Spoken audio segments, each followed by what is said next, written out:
ठाकरे गटाच्या शिवसैनिकांची वर्धा येथून मुंबईकडे सायकलने निघालेली निष्ठा यात्रा जालना येथे पोहोचली। या यात्रेचे जालना येथे आगमन होताच शिवसेना ठाकरे गटाच्या पदाधिकाऱ्यांनी जोरदार स्वागत केलं।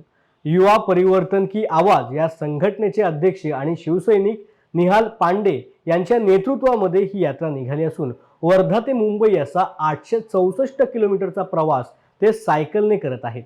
निष्ठा यात्रा मुंबई येथे मातोश्रीवर पोहोचणार आहे। राज्यामधील शेतकऱ्यांचे प्रश्न, सुशिक्षित बेरोजगारांचे प्रश्न, छोट्या मोठ्या व्यावसायिकांची होत असलेली गळचेपी, वाढती महागाई अशा मुद्द्यांवरती या यात्रेमधून जनजागृती केली जात असल्याची माहिती निहाल पांडे यांनी दिली आहे। ही निष्ठा यात्रा दिनांक 23 तारखेपासून वर्धा येथून निघाली आहे। जवळपास 450 किलोमीटरचा वरपर्यंतचा आता प्रवास करत आम्ही सायकलने जालना येथे पोहोचलो आहोत। ही निष्ठा यात्राचा थेट उद्देश आहे की ज्याप्रमाणे या खोके सरकारने, या महाराष्ट्राच्या असंवैधानिक सरकारने ज्या पद्धतीने षडयंत्र करून प्रामाणिक, लोकप्रिय आणि महाराष्ट्राच्या जनतेच्या मनातले जो मुख्यमंत्री आहे उद्धव बाळासाहेब ठाकरे त्यांचं सरकार पाडण्याचं काम केलं, त्यांना मुख्यमंत्र्यांच्या कुर्सीवरून उतरवण्याचं काम केलं। तर आम्ही संकल्प घेतला या यात्रेच्या माध्यमाने की उद्धव साहेब परत महाराष्ट्राचे मुख्यमंत्री झाले पाहिजेत। ज्या पद्धतीनं यांनी साहेबांसोबत छल केलं, कपट केलं, षडयंत्र केलं, त्याच्या 10 पट जास्त सन्मानाने आम्ही साहेबाला परत महाराष्ट्राचा मुख्यमंत्री करू।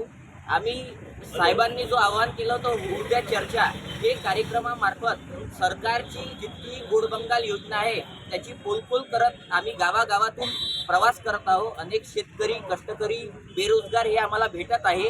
1 रुपयाचा पीक विमा जो सरकारने जाहिरातबाजी इतकी मोठी केली त्याची, पण शेतकऱ्यांना त्याचा लाभ कुठेही झाला नाही आहे। आपण जर बघितलं तर विदर्भातले आम्हाला अनेक शेतकरी भेटले ज्यांनी उद्धव साहेबासाठी कापूस भेट दिला आहे, तूर भेट दिली आहे आणि त्यांनी सांगितलं आहे उद्धव साहेब मुख्यमंत्री असताना कापसाला 12,000 भाव होता आणि या खोके सरकारच्या काळामध्ये कापूस हे 6,000 वर अटकलेला आहे। शेतकऱ्यांचा अतिवृष्टीमुळे खूप जास्त प्रमाणात नुकसान झालं आहे, पण पीक विमा कंपनीची कुठची मदत तर दूर, साधे पंचनामेही यांचे होत नाही आहे। असा शेतकऱ्यांचा पिळवणूक या सरकारच्या काळात होत आहे। त्यानंतर उद्धव साहेबांनी जो सरसकट कर्जमाफी शेतकऱ्यांना दिली होती ते शेतकरी आम्हाला स्वतःहून सांगत आहे समोर येऊन। तर शेतकरी, बेरोजगारच्या विरोधाची या खोके सरकारचे जो धोरण आहे त्याचा निषेध आम्ही करत आहोत। तसंच सायकलनी प्रवास करून आम्ही पेट्रोल, डिझेल आणि वाढती महागाईचा सुद्धा निषेध करत आहोत।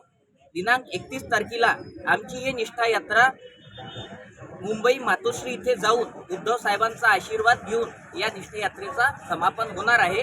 अजून उद्धव साहेब परत महाराष्ट्राचे मुख्यमंत्री झाले पाहिजेत, हेच या निष्ठा यात्रेच्या वतीने आम्ही लाखो शिवसैनिक आणि साहेबांवर प्रेम करणारे तमाम शेतकरी आणि सर्वसामान्य युवक वर्ग यांचा हे संकल्प आहे। जय हिंद, जय महाराष्ट्र।